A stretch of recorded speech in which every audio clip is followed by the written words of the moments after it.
वरिहन्ताणं नमो सिद्धाणं नमो आयरियाणं प्रभुवज्जायाणं नमो लोये सव्यसाहुणम्। अनंत अनंत से परमेष्टि भगवानी की, आदि ब्रह्म आदिनाथ भगवानी की, वर्तमान शासन महावीर भगवानी की, आचार्य वादिराज सूरी महाराज की, आचार्य विश्व सागर जी महाराज की, अहिंसा में विश्व धर्म की।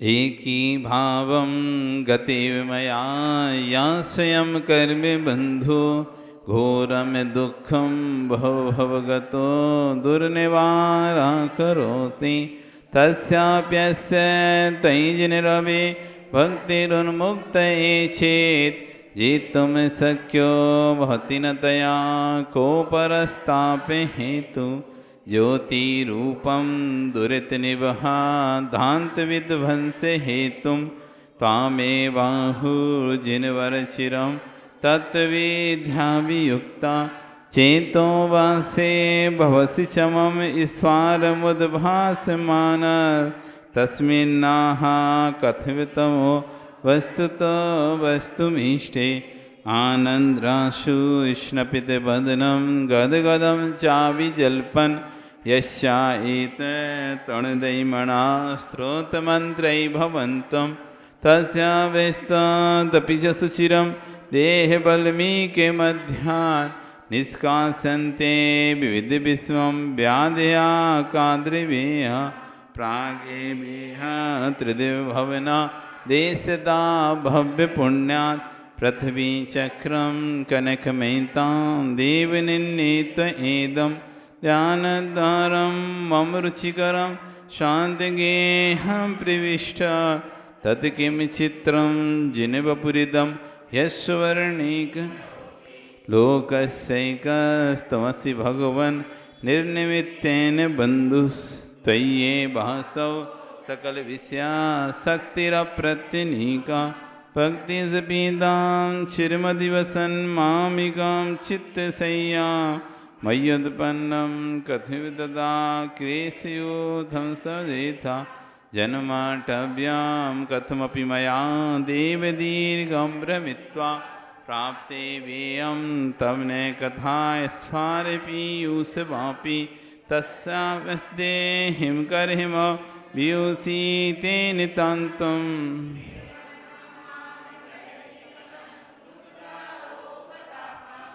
नादन्यासादपि च पुनतो यात्रया ते लोकी हेमाभासो भवति सुरभिः श्रीनिवासस्य पद्म सर्वाङ्गीण श्वसति भगवन् त्वयि शेषं मनो मे सेया किं तस्वयमेरहर्यन्नमामभ्युपेति पश्यन्तं तद्वचनममृतं भक्तिपात्र्या प्रवन्तं सर्मारण्यात् पुरुषमस्मानन्दधामप्रविष्टं तं दुर्वाराय स्मरमधरं तत्प्रसादे के भूमिं क्रूराकारा कथिवरोजा कंठिका।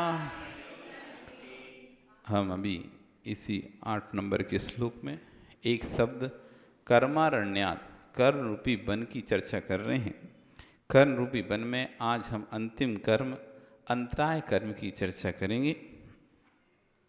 अंतराय किसी कार्य में विघ्न, विघ्न का नाम है, विघ्न का पर्यायवाची दूसरा नाम है अंतराय। कोई कार्य चाहे दान का हो, चाहे लाभ का हो, भोग का हो, उपभोग का हो, बीरी का हो, इसमें अंतराय पड़ जाना, विघ्न पड़ जाना, अंतराल आ जाना, इसका नाम है अंतराय। तो सबसे पहले कर्म कहा था दान अंतराय कर्म। दान मतलब होता है देने के भावों का होना। संयतस्य योग्य वस्तु को, संयत के योग्य वस्तु को संयत को देना, उसका नाम दान है। अथवा अपनी लोभ कसाय करने के, कम करने के लिए, अपनी लोभ कसाय को घटाने के लिए जो पात्रों के लिए वस्तु दी जाती है, जो जैसा पात्र है उसके योग्य वैसी वस्तु दी जाती है। आरिका, छुल्लक, छुल्लिका इनके लिए वस्त्र भी देते हैं, मुनियों के लिए वस्त्र नहीं देते हैं। तो योग इसलिए कहा योग्य, जो जिसके योग्य हैं उसको वैसी वस्तुओं प्रदान करना, उपलब्ध कराना, वो कहलाता है दान। और दान उसे कहते हैं जिसको देने के बाद मन प्रसन्न हो। दान उसे कहते हैं जिसे देने के बाद जबरदस्ती दान नहीं लिया जाता, जबरदस्ती दान नहीं होता है। दान तो सिर्फ वही है जो देने के बाद प्रसन्न मन होता है, जिसको देने के बाद, उसे कहते हैं दान। ये दान अंतराय कर्म, मतलब हम दान देने के भाव बनाते हैं लेकिन कोई ना कोई अड़ंगा आ जाता है, वो होता है दान अंतराय कर्म।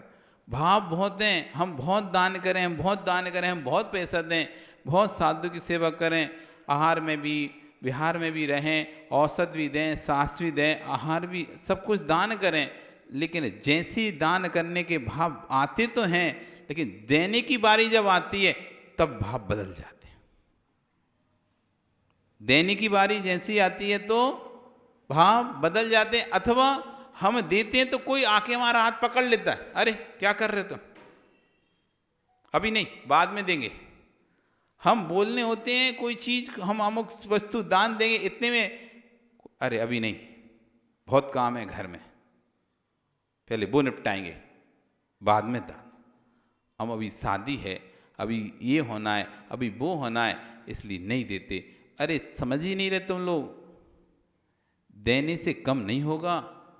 शादी ब्याह हो चाहे कुछ भी हो, तुम दोगे तो उल्टा बढ़ेगा।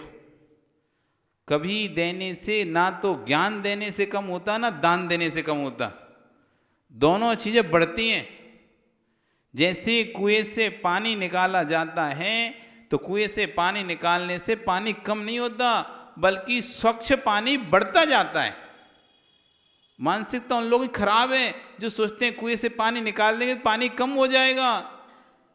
जितना अधिक कुएं से पानी निकलेगा उतना स्वच्छ नई नई झीलें उस कुएं में आती जाएंगी और पानी में स्वच्छता आती जाएगी। जहां पानी ठहरा वहां पानी दुर्गंध देने लगता है। पानी जहां ठहर जाता है वहां दुर्गंधता को देने लगता है। ऐसी धन जहां ठहर जाता है वो पाप को देने लगता है। रुक गया, अब ये धर्म रुक गया है, देने का भाव नहीं है, ठीक है तुम नहीं दोगे, रखे रहो, किसी ना किसी माध्यम से निकल जाएगा। बीमारी के माध्यम से निकल जाए, चाहे कोई और माध्यम से निकल जाए, व्यापार की हानि के माध्यम से निकल जाए, कितना भी बचा लो, कितना बचा पाओगे आप? ऐसे वस्तु चोरी हो जाएगी आपकी, कोई वस्तु गिर जाएगी, कुछ और हो जाएगा, आखिरी में पैसा आपका निकल जाएगा। जब धन जाना होता है तो अनेक साधनों से चला जाता है। जब कोई चीज जानी होती है तो उसके लिए एक ही साधन नहीं होता, हम उस साधन पर हमारा बस चल जाता है, अरे अभी नहीं देते, अब लेकिन ऐसी स्थिति बन गई, अब वहां पर करोड़ रुपए तुम्हें खर्चा करने पड़े, अब तुम्हारा कोई बस नहीं है, अब देना ही पड़ेगा। इसलिए दान, ये दान देते देते मन क्यों रोक रहा है, मन क्यों रोक रहा है, मन में विकल्प आ रहे हैं, अभी नहीं देते। बहुत तो लोग दे रहे हैं, अपन क्या एक दिन नहीं, अपन नहीं देंगे तो क्या हो जाएगा, सब तो दे रहे हैं, बहुत तो आ रहा है, बहुत तो आ रहा है, क्या करेंगे इतने का, इतना। ये जो परिणाम हमारे जो हो रहे हैं, ये परिणाम दान अंतराय कर्म की वजह से हो रहे हैं। साधु के ग्रास पर हाथ पर ग्रास रखा था, हम साधु को देंगे, लेकिन अचानक किसी ने हमारा हाथ पकड़ के खींच लिया, अरे क्या कर रहे तुम, नहीं देना। ये आपके दानांतरण का उदय आ गया है। उसमें आप दे रहे थे और देते जिसते सामने वाला ले रहा था और आप दे रहे थे, इतने बीच में ऐसे किसी ने आपसे चम्मच ले ली, सामग्री ले ली, खींच ली, आपके दानांतरण कर्म का उदय आया है। क्या आप देना चाह रहे थे तब भी आप दे नहीं पाए, आपने दे भी दी, लेकिन जैसे दी उसमें से बाल आ गया, उसमें दान अंतराय। आप दे तो सकते थे लेकिन पेट में नहीं रख सकते थे, दान अंतराय कर्म को दिया गया। आपने देवी दी थी, उन्होंने मुख में रख भी ली थी, इतने में दूसरा ग्रास हाथ में आया, उसमें बाल आ गया, तो जो मुख में रखा था वो भी बाहर निकाल दिया। ये आपके दान अंतराय कर्म का उदय आ गया। जब दान अंतराय कर्म का उदय आता है तो वही राजा सैनिक, राजा श्यांस, वही राजा सोम थे जिन्होंने आदिनाथ का हार कराया था। क्या 6 माह तक उनको पता नहीं चल रहा था क्या? लेकिन उन दान अंतराय कर्म को उदय था कि महामुनिराज को हार ही नहीं करा पा रहे, बुद्धि विवेकी काम नहीं कर रहा, कैसे करें? राजा होने के बाद भी दान अंतराय कर्म को उदय चल रहा उनका कि आप देना चाहें तब भी सामने वाले को आप दे ना पाए। देना चाहें, मन भी है, सब कुछ इच्छा है, लेकिन पति देव ने मना कर दिया, नहीं करना। तुम्हारा मन था हमको भी इंद्र बनना है, हमको भी इंद्राणी बनना है, हमको भी बैठना है, अच्छे से खूब भक्ति करना है, लेकिन सामने वाले ने मना कर दिया, हम नहीं बैठ पाएंगे, नहीं बैठना तुमको भी। आपके दान अंतराय कर्म को दिया गया। आप देना चाह रहे थे, बहुत मन था अंदर से, लेकिन दे नहीं पाए। आप देना चाह रहे थे, समाज ने कहा नहीं, तुम्हारा द्रव्य हम नहीं लेंगे, तुम्हारा द्रव्य हम स्वीकार नहीं करेंगे। आपने देना था, लेकिन सामने वाले ने स्वीकार नहीं किया आपका द्रव्य, दान अंतराय कर्म आ गया। कई रूप में अजा में आता है। आप आहार देने गए और भूल गए, नैन पालिश लगाए थे, और जैसे ही देने की बारी आई अरे बाहर हो, अब बाहर होना पड़ गया हमको। बस देने ही वाले थे, सामने वाला लेने ही वाला था और हम देने ही वाले थे, इतने में अरे नैन पालिश लगी हुई है, नहीं लेंगे, बाहर। ये दान अंतराय कर्म होते आ गया। हम अच्छे से थे, पड़गान कर रहे थे, कोई ने हमको आके छू लिया, हम उस पर गुस्सा हो रहे हैं, तुमने हमको क्यों छू लिया, हमारे पास अब और कपड़े भी नहीं है, हम कैसे हाथ देंगे। उस पर गुस्सा मत हो, ये तुम्हारे दान अंतराय कर्म को दे आया था कि अब तुम जाकर हाथ नहीं दे पा रहे। स्वयं का कर्म उदय आता है तब दूसरा आपको निमित्त बन पाता है। जब स्वयं का कर्म उदय नहीं होता तो दूसरा निमित्त नहीं बन पाता। हमको किसी बात की टेंशन हो गई, विकल्प हो गया, हम आ नहीं रहे हार में, दे नहीं रहे, तो ये विकल्प कारण नहीं है, तुम्हारा स्वयं का दान अंतराय कर्म उदय है तो विकल्प कारण बन रहे। नहीं तो घर में कितनी भी लड़ाई हो जाए, एक व्यक्ति को जिसको हार देना आ जाता है देने के लिए, और लड़ाई हो गई, अरे आज नहीं जा, आज घर में लड़ाई हो गई, आज नहीं जाते, तो लड़ाई तो निमित्त था, उदय तुम्हारा ही था दान अंतराय कर्म का। दान अंतराय कर्म जब उदय में आता है तो बुद्धि उल्टी चलती है। दूसरा दे रहा होता, अरे काय को दे रहा तू, बेकार में मत दे, तू भी मत दे, मैं तो दे ही नहीं रहा, तू भी मत दे। ऐसे विपरीत परिणाम उसके हो जाते हैं। क्या करेंगे देके, जरूरत नहीं कोई देने की, ऐसे फालतू में तुम दे रहे हो, तुम्हें भी नहीं देना चाहिए था, हम तो दे ही नहीं रहे, तुम्हें भी नहीं देना चाहिए था। इसका ये नहीं बोल रहा, इसका दान अंतराय कर्म इससे बुलवा रहा है, वो इसके परिणाम नहीं बनने दे रहा कि मैं कुछ अपनी चंचला लक्ष्मी का उपयोग कर सकूं। हर व्यक्ति के परिणाम अपने धन का उपयोग करने के नहीं हो पाते। सोचता तो बहुत है, अमुक जगह जाऊंगा और आज बोली लूंगा, लेकिन जैसे ही वो जाता है और मंदिर में बैठता है भाव बदल जाते हैं। बहुत सी बार होता है, हम घर से सोच निकलते हैं हम ऐसा करेंगे ऐसा करेंगे, और वहां जाकर पूरे परिणाम बदल जाते हैं, और कोई कहता है अब नहीं।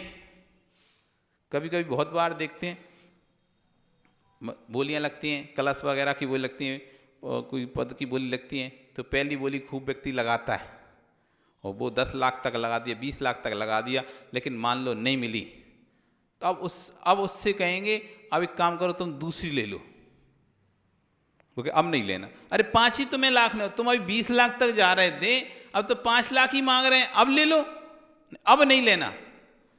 20 लाख देने तैयार था, लेकिन अब 5 लाख देने तैयार नहीं।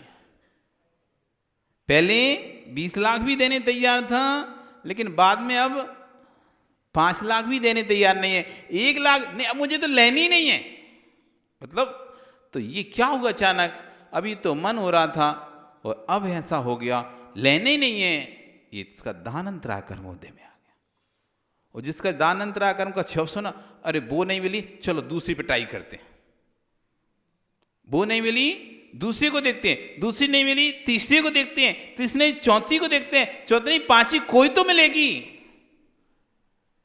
और कुछ भी नहीं मिली, भैया फिर भी हम तो कोशिश किए, नहीं मिली, ये लो पैसे, हमने तो बोल दिए थे, हमने अपनी तरफ से बोल दिए थे, अब ये आप रखो। हमारे तरीके से निर्माल हो गए। तो हम तो दान कर चुके, भाव बना चुके थे इतने रुपए तक के, लेकिन किस्मत में नहीं थी हमारे बोली। जिसका दानंतरा कर्म का क्षोभसम होता है, उसके परिणाम ऐसे होते हैं। बोली नहीं भी मिली, किसी भी, चाहे शांति धारा की बोली लगाई हो उसने, चाहे किसी भी चीज की बोली लगाई हो, और बोली नहीं मिली, पूरा प्रयास कर लिया उसने, जिसकी सामर्थ्य उतनी अपनी सामर्थ्य तक प्रयास किया, नहीं मिली, तो फिर उसके परिणाम हो गए, बोली मिली नहीं, ले अपने लिए तो अब ये निर्माल हो चुका है, लो भैया इसको अब धर्म कार्य में लगाएंगे अपन। अब ये पैसा मेरे लिए धर्म कार्य के लिए ही बचा है। अब जितना पैसा 25 लाख की किसी ने बोली लगाई, और बाद में फिर कोई दूसरी बोली 5 ही लाख में लगे, अब 20 लाख ये तुम्हारे, ये तुम अपने घर में अलग से निकाल के रख लो, अब धर्म कार्य में लगाना है 20 लाख रुपए। क्योंकि तुमने जो परिणाम किए थे 25 लाख तक के, ये तुम्हारे पैसा 25 लाख, ये अब सब तुम्हारे लिए निर्माल है। 2 लाख रुपए को 25 लाख 20 लाख रुपए को निकाल के अलग रख लो। अब जब भी कोई धर्म कार्य होगा, उसी में ही इसको खर्चा करेंगे, उसी में ही इसको दे देंगे, अपन इसका उपयोग नहीं करेंगे, नहीं तो फालतू में निर्माल का दोष लगेगा। क्योंकि हम भाव से वो त्याग कर चुके थे उतना पैसे तक का।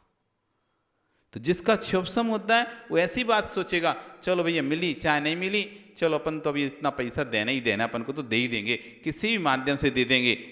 ये जब उसके दानंतरा कर्म का क्षोभसम होता है, बिना कहे बिना बताए चुपचाप पैसे दे के चला जाता है। चुपचाप, पता भी नहीं चलता कौन ने दिया, कहां से आया, कैसे आया, चुपचाप दे के चला जाता है। ये लो हमारी तरफ से दान, ना कोई नाम ना कोई कुछ।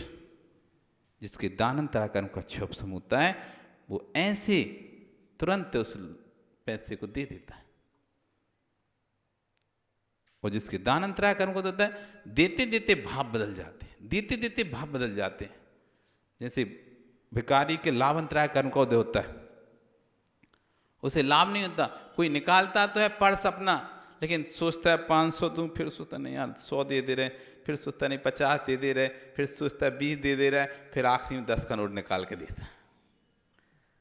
500 से शुरू किया तो उसने, 500 से सोचा था यार बहुत मांगता है, चलो आज 5, फिर अचानक अरे क्या 500 देना, 200 दे देते हैं। 200 नहीं यार, एक काम करते 100 नहीं, 50 नहीं, 20 नहीं, आखिर 10 रुपये निकाल के, वो निकालते निकालते 10 रुपये उसको दे पाता है। इसके लाभंतराय कर्म को उदय चल रहा है। लाभ तो बहुत आने वाले के देने का है, लेकिन उसके कर्म को जैसे उसके भावी नहीं बन रहे, उसको देने के भावी नहीं बन रहे।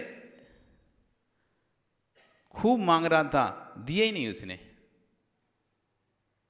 ये लाभंतराय कर्म। दूसरा आता है दान, हो गया पहला तो। दूसरा लाभ, कोई वस्तु हमको मिलने वाली हो और मिलते मिलते रुक जाए, अथवा अधिक मिलने की उम्मीद थी और अधिक मिलते मिलते थोड़ी सी मिलके रह जाए, ये लाभ अंतराय कर्म का उदय है। साधु का अंतराय आता है, उनके लाभ अंतराय कर्म को दिया जाता है।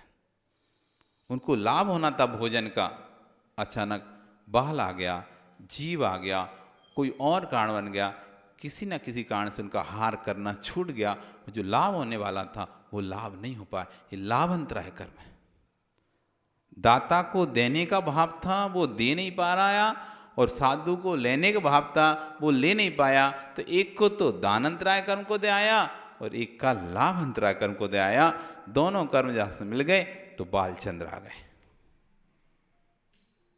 नहीं हो पाया, यार अंतराय हो गया। आपका काम बनते बनते एक बस साइन होना था आखिरी, और आखिरी साइन हो जाता तो आपको जो काम रुका था वर्षों का हो जाता। इतने में कोई ने स्टे लगा दिया अथवा किसी ने रोक लगा दी, ये लाभ अंतराय कर्म। भोजन करते करते अचानक किसी ने फोन आ गया, आप थाली भैंसी की भैंसी छोड़ के चले गए, अब लाभ ही नहीं हो पाया आपको, लाभ अंतराय कर्म को दे आ गया। थोड़ी देर और रुक जाते, कोई वस्तु और मिल सकती थी आपको, लेकिन आप थोड़ी देर सब्र नहीं कर पाए और भाग गए, चले गए, वो वस्तु उससे आप वंचित रह गए। ये लाभ अंतराय कर्म। जिस कर्म को उद्देश्य से लाभ प्राप्ति इच्छा होते हुए भी हमें लाभ प्राप्ति इच्छा है तब तथा प्रयत्न करने पर भी आहार या वस्तु आदि का लाभ नहीं होता है।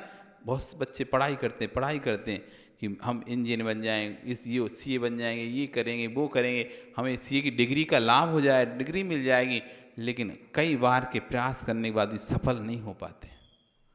बहुत प्रयास करते हैं, सफल नहीं हो पाते, वो वस्तु उनको मिल ही नहीं पाती।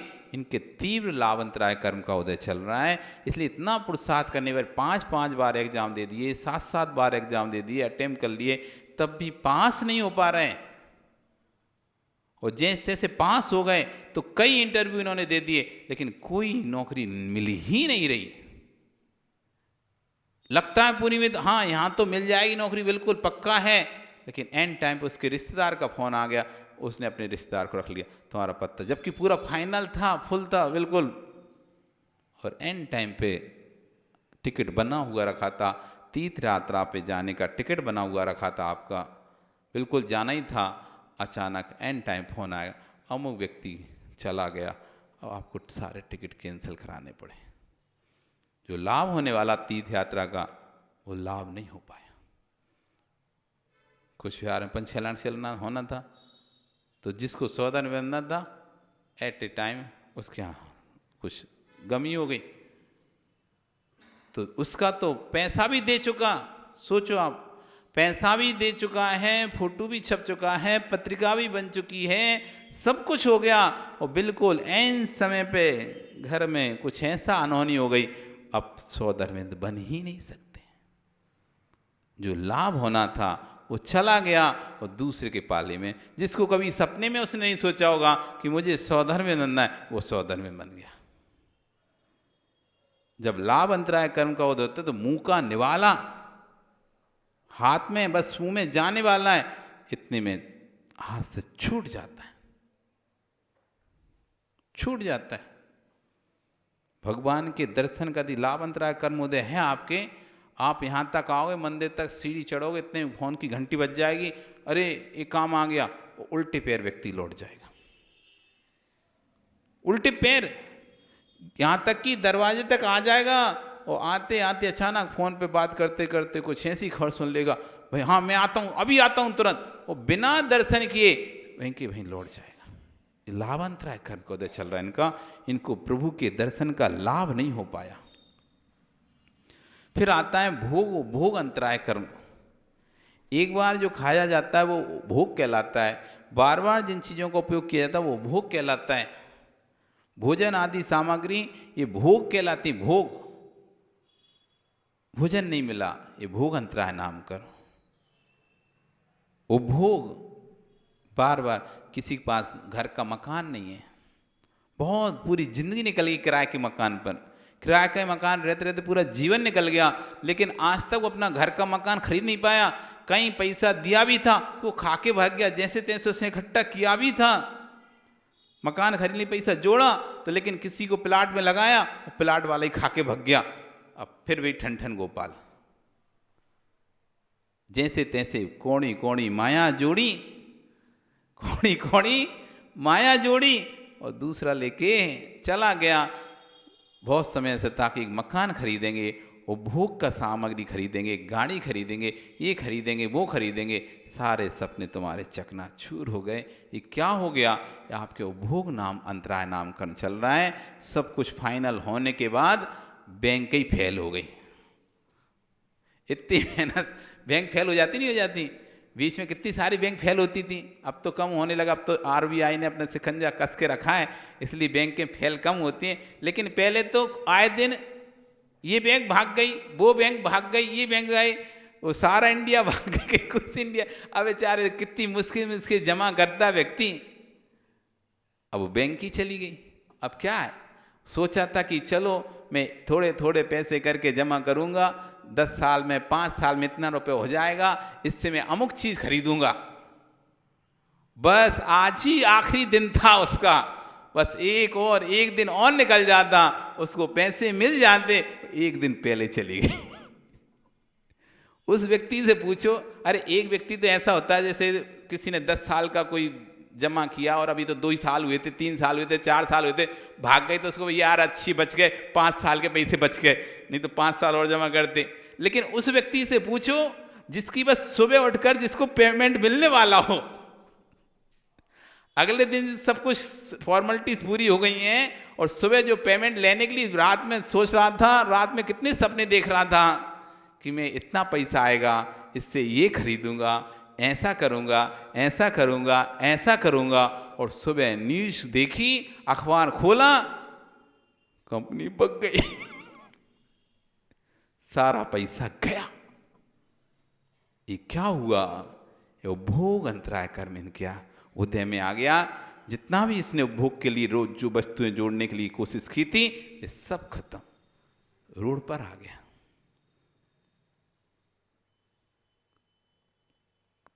ऊपर चोटी से नीचे गिर रहे ये, इनके उपभोग नाम कर्म का अंतराय उदय आ गया है। वो अंतराय कर्म का उदय आ गया तो सारा धन इनका नष्ट हो गया। एक दिन पहले जो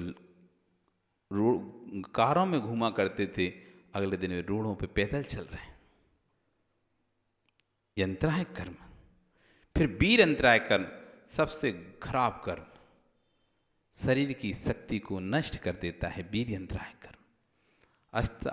हंसता खेलता दौड़ता व्यक्ति, अचानक उसको हार्ट अटैक आ गया, बाईपास सर्जरी कर दी, अब भैया कोई काम का नहीं है, ना दौड़ सकता, ना भाग सकता, ना सामग्री उठा सकता, ना कुछ खा सकता, शरीर की पूरी शक्ति खत्म, पतला हो गया, दुबला हो गया, अब शरीर में शक्ति नहीं बची। बुढ़ापे आते आते तो वीर्य अंतराय कर्म आ जाता है। ये क्यों आया वीर्य अंतराय कर्म? क्योंकि हम पे जब ताकत थी तो हमने अन्याय अनीति की थी, दूसरों पर अपनी शक्ति का जोर जबर दिखाया था। आज समय आते आते स्थिति बन गई, आंख की पलक उठाने के लिए कि शरीर के अंदर शक्ति नहीं बची है। अपना पानी उठाकर पीने तक की शक्ति नहीं है। ये वीर अंतराय कर्म जब उदय में आता है तो व्यक्ति को अपना भी काम करने की शक्ति नहीं बचती शरीर में। एक व्यक्ति दिन रात मेहनत करता रहे तब भी थकता नहीं है, और एक व्यक्ति थोड़ा सा 1 घंटा भी मेहनत कर ले तो पूरे 4 घंटे तक फिर सोता है। इसका वीर अंतराय कर्म को उदय चल रहा है। शरीर में शक्ति नहीं, उत्साह नहीं है। बहुत सारे लोग काम करते हैं पर उत्साह नहीं है, पर ऐसे कर रहे हैं मजबूरी में से या बिना मन के। इनका वीर अंतराय कर्म चल रहा है, इसलिए इनको कोई कार्य करने में उत्साह नहीं आ रहा। पूजन में ही बैठे हैं, विधान में बैठे हैं, अब ऐसे मरे से बैठे हैं, अब बैठना तो पड़ेगा। अब बोली ले ली है, इंद्र बन गए हैं, पात्र बन गए हैं, अब भैया बैठना तो पड़ेगा। मुंह से आवाज़ें निकल रही। इनके वीर्य अंतराय कर्म का शुभ उदय चल रहा है। जैसे हम नमोकार मंत्र जब बोलते हैं ना, ओम नमः सिद्धेभ्य बोलते हैं, तो लोगों के मुंह से आवाज़ ही नहीं निकलती। इनके वीर्य अंतराय कर्म, इनके मुख से आवाज़ भी नहीं निकल पा रही। इनका वीर्य अंतराय कर्म चल रहा है। मुंह से शक्ति नहीं है इनके अंदर कि बोल लें, पंच परमिष्टि का स्मरण कर लें, स्मरण भी नहीं कर पा रहा। ये वीर्य अंतराय कर्म का उदय चल रहा है। इसलिए धार्मिक क्रियाओं को बड़ी उत्साह के साथ करना चाहिए। यदि वीर्य अंतराय कर्म को बांधना नहीं है तो पड़गान करो, पूरा अच्छे उत्साह के साथ पड़गान करो। बस ऐसे खड़े हो गए, अब ऐसे खड़े हो, कहाँ खड़े हो गए तुम? ऐसे मुंह बना के ऐसे खड़े हो, मन ही नहीं होगा। अब बहुत सा अभी यहाँ तो नहीं रहता, लेकिन आनंद आता है जब बहुत सारे चौके लगे होते हैं ना, तो वहाँ सबके चेहरे देखने आते हैं। अब बहुत सारे लोग तो ऐसे ज़बरदस्ती के आ जाते हैं। घर में चौका लगा तो ज़बरदस्ती घीस खचुड़ के ले के आ गए घर की पत्नियाँ और भी, तो अब भी आए तो ऐसे ही खड़े रहते हैं ऐसे। अरे बोलो तो कछु, क्या करें, तुम्हारा हाथ हिलते हुए देखेंगे ऐसे। अब ऐसे हाथ, आवाज ही नहीं निकल रही मुंह से। अब निकले कैसे, कुछ पता ही नहीं है, जानते नहीं है, या फिर जानते भी है तो शर्म आ रही है, कैसे बोले, जोर से कैसे बोले वो ऐसे भी हाथ मटकाते रहते। ठीक है भैया, समझ जाते इनका वीर अंतराय कर्म को चल रहा है, इनके अंदर उत्साह नहीं है। उत्साह वाला व्यक्ति दूर से चालू हो जाता है। उत्साह जिसके अंदर होता है, अमंग अलग से जल्दी मैं पड़गा लूं। तो कई बार विधि लेके कई बार पूछते हैं, आप महाराज जी विधि क्या लेते हो?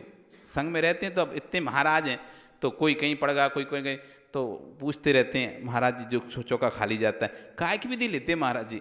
हम तो कुछ भी नहीं, हम तो ये देखते हैं जिसका चेहरा अच्छा प्रशस्त है, बढ़िया उत्साह के साथ उमंग के साथ पड़गा रहा है, हम तो वहीं खड़े हो जाते हैं।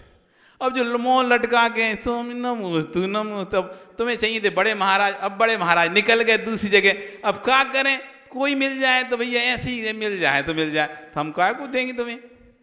जिसे लग रहा था कोई तो आ जाए, बड़े नहीं छोटे नहीं कोई भी आ जाए, तो ऐसा चेहरा अलग दिख जाता है, अरे कोई तो आ जाए, बस कोई आ जाए, ऐसा देख लेते थे हम तो वहीं खड़े हो जाते। यही हमारी विधि रहती थी।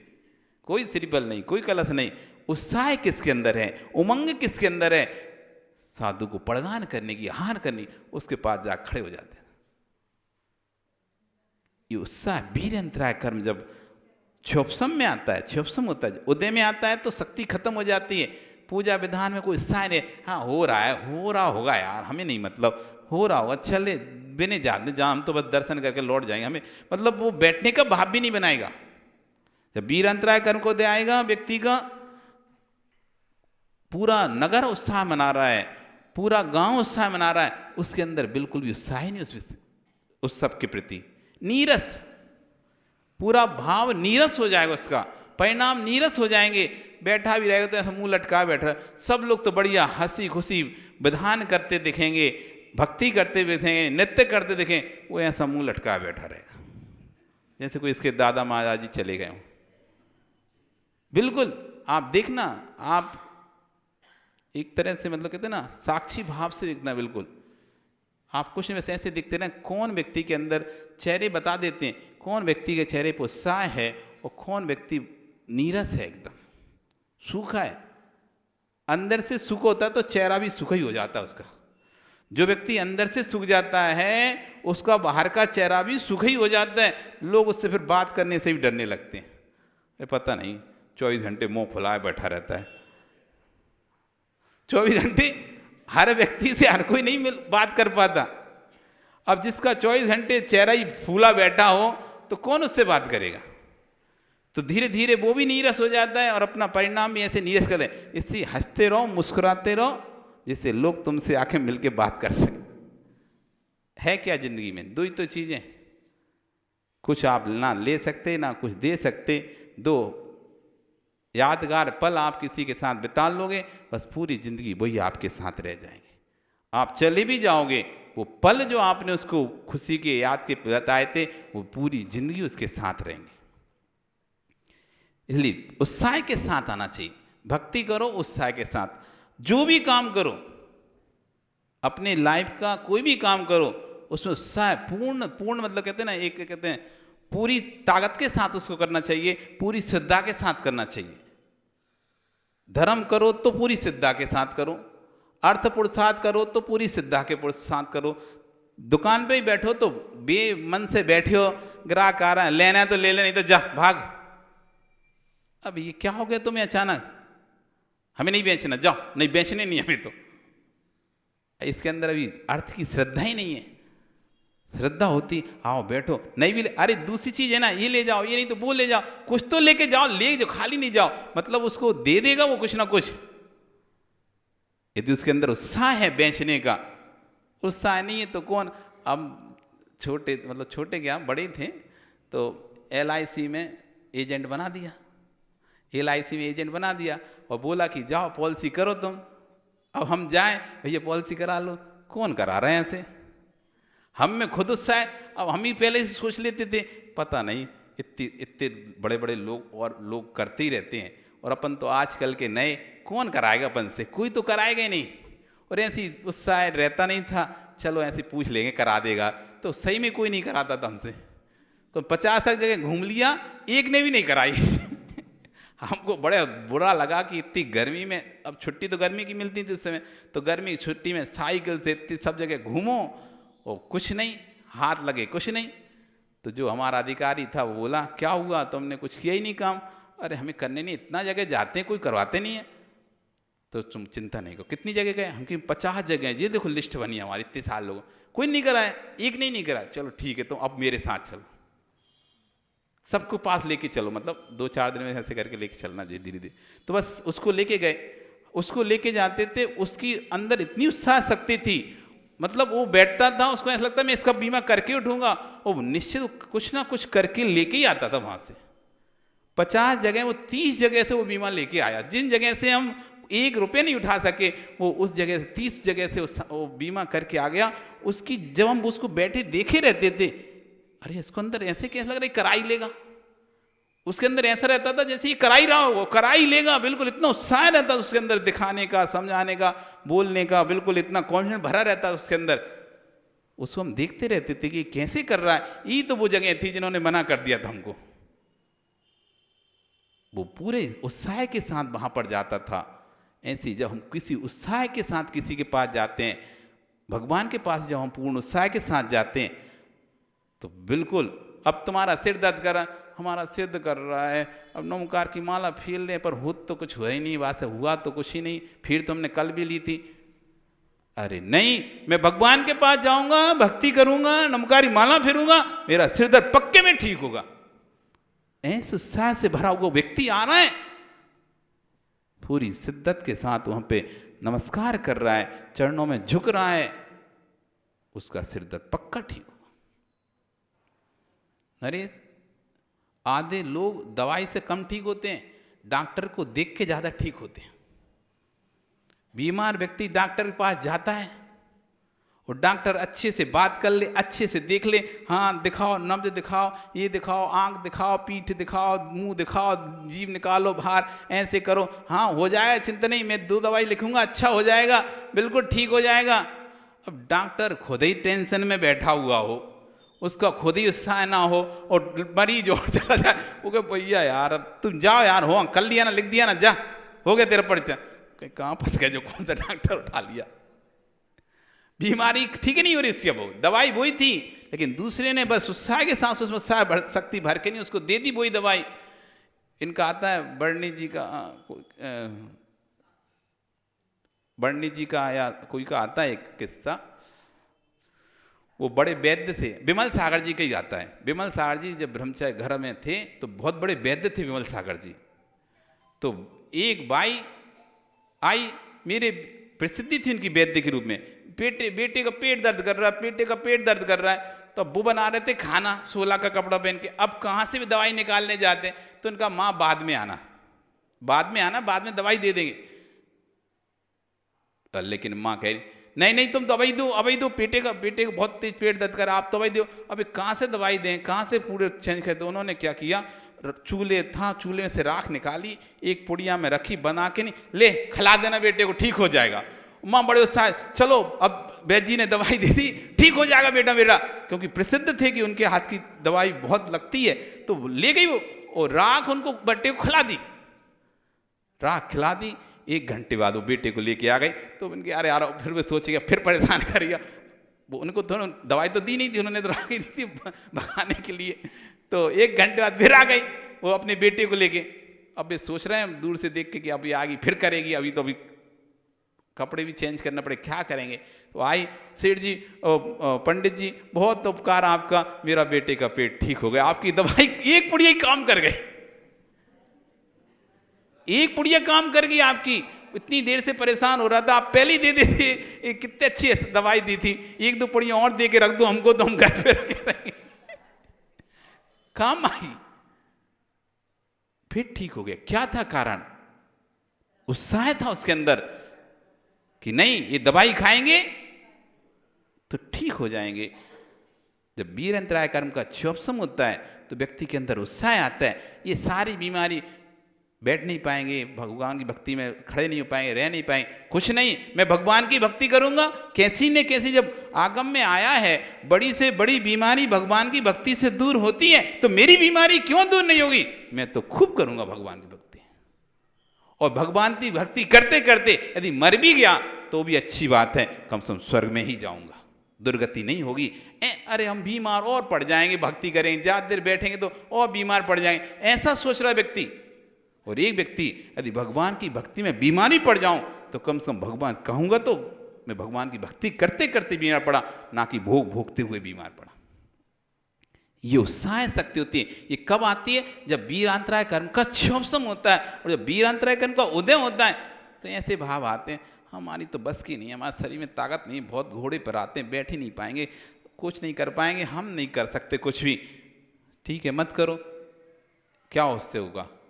कौन से ठीक तो हो नहीं जाओ घर में बैठे बैठे। कम सम भगवान की भक्ति करते असाता वेदनी कर्म का उपशमन होता, साता वेदनी कर्म का बंद होता।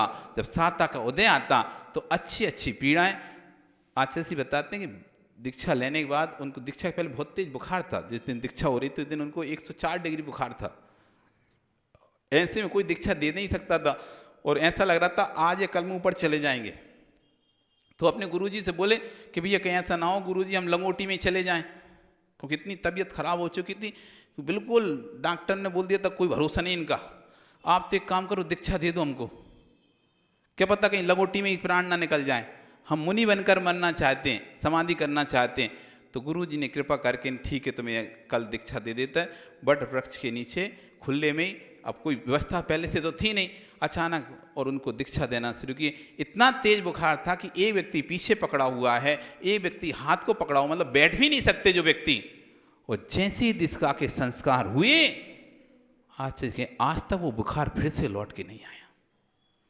जैसे ही दीक्षा के संस्कार हुए वो बुखार असाता वेदनी कहाँ गायब हो गई कि ये सोच रहे थे कैसे दीक्षा होगी, लोग सोच रहे थे कैसे दीक्षा हो, और उसके बाद ऐसे स्वस्थ हुए, ऐसे स्वस्थ हुए, आज तक वो बीमारी वापस लौट के आई नहीं है बुखार, जबकि कोई आशा ही नहीं थी स्वस्थ होने का।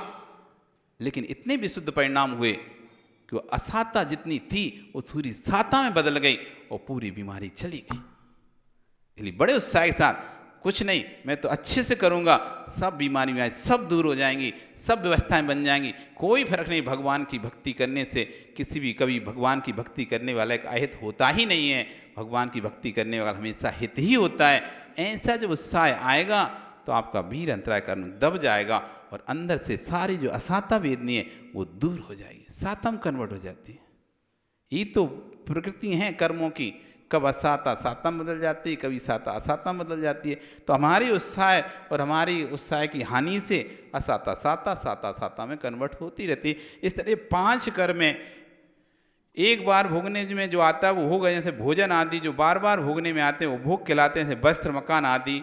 इन सब में उद्यम उत्साह का ना होना, उद्यम उत्साह की प्रवृत्ति नहीं होना, ये वीर अंतराय नाम का कर्म है। किसी ना भोजन करने में कोई उत्साह, खा लिया ऐसे ही बस मुंह बना के खा रहा है, खा लिया, रह भी रहा है घर में तो किसी से कोई मतलब ही नहीं है, कोई मज़े नहीं आ रहा उसे रहने में सबके साथ। तो इस तरह से इसका भी उत्साह वीर अंतराय कर्म को दे चल रहा है। इसलिए भोग उपभोग आदि सामग्रियों में इसकी शक्तियाँ खत्म हो गई। अब किसी के अंदर भोग करने की शक्ति नहीं है, इधर खाता उधर 10 लग जाते हैं, इधर कुछ भी खाता उधर 10 लग जाते, लीवर खराब हो गए, किडनी खराब हो गई, कोई पचा नहीं रहा। तो इसका वीर अंतराय कर्म खत्म हो चुका है, उदय में आ गया, वीर अंतराय कर्म उदय में आ गया, क्षोभ संस्कार चला गया है, इसलिए अब इसके अंदर कोई तात नहीं है। ऐसे ही अंतराय कर्म के 5 भेद हैं, दान, लाभ, भोग, उपभोग और वीर। ये अंतराय कर्म जिसको बांध जाता है उसके हर कार्य में बाधा प्राप्त होती है। हम इस कर्म को ना बांधें, इससे बाहर निकलना हम को। तो इसलिए आचार्य कल कह रहे थे, मतलब 8वें श्लोक में कहा है, कर्मारण्यात पुरुषमस्मा अन्न धाम प्रविष्ट। हे भगवान आप कर्म रूपी बंध से निकलकर, ऐसे जो 8 कर्मों का बंध था उससे निकलकर आनंद धाम प्रविष्टम, आनंद के धाम में प्रवेश हो कर लिया है। किसने? भगवान ने। अथवा ये कहें कि जो व्यक्ति पश्यंतम तद, आपको देख लेता है, तद वचन अमृतम भक्ति पात्रा पिबंतन, भक्ति रूपी पात्र से अपने वचनों का पान कर लेता है। कर्मारण्य 8 कर्मों के बंध से निकलकर मोक्ष धाम प्रविष्टम, आनंद के धाम में प्रवेश कर जाता है, अर्थात मोक्ष को प्राप्त कर लेता है। आपकी भक्ति में वो शक्ति है। आपके दर्शनम देव देवस्य, दर्शनम पाप नाशनम, दर्शनम मोक्ष सोपानम, सर्व दर्शनम मोक्ष साधनम। दर्शन मात्र ही मोक्ष का साधन है। इसी बात को कहा, तौम दुर्वारा स्मद हरम तत्प्रसादे भूमि। हे भगवान, आपने ईश्वर यानी कामदेव के मद को भी जीत लिया है और एक आनंद की प्रसाद को प्राप्त कर लिया है। ऐसा आपको जो व्यक्ति देखता है, आपका स्मरण करता है, आपका ध्यान करता है, वो व्यक्ति, उस व्यक्ति को क्रूराकारा कथ्य रुजा कंटकान लुठंती, क्रूर आकार वाले रोग रूपी कांटे कैसे पीड़ा दे सकते हैं, अर्थात नहीं दे सकते। जो आपका स्मरण करता है, ध्यान करता है, आपके वचनों को सुनता है, उसे संसार में रोग रूपी कांटे कभी भी पीड़ा नहीं दे सकते। फिर मुझे कष्ट कुष्ठ रोग रूपी कांटा कैसे पीड़ा दे सकता है? मुझे भी रोग पीड़ा नहीं दे सकता है। आपकी भक्ति में हो सकती है कि संपूर्ण रोग प्रलय को प्राप्त हो जाते हैं, कोई भी रोग शेष नहीं बचता है। इस तरह 8वें नंबर श्लोक में भगवान की भक्ति से 8 कर्मों का नाश होता है, उनके वचन सुनने से 8 कर्मों का नाश होता है, मोक्ष के धाम में प्रवेश कर लेते हैं और क्रूर आकार वाले रोग रूपी कांटे उसे किसी प्रकार की कष्ट नहीं देते हैं। आपका समय हो गया, कल फिर आओगे। कल पुनः हम 9 नंबर श्लोक को अब यहाँ पर सुनेंगे। बोली भगवान महावीर स्वामी की जिनवाणी स्तुति। जा वाणी के ज्ञान ते सूझे लोकालो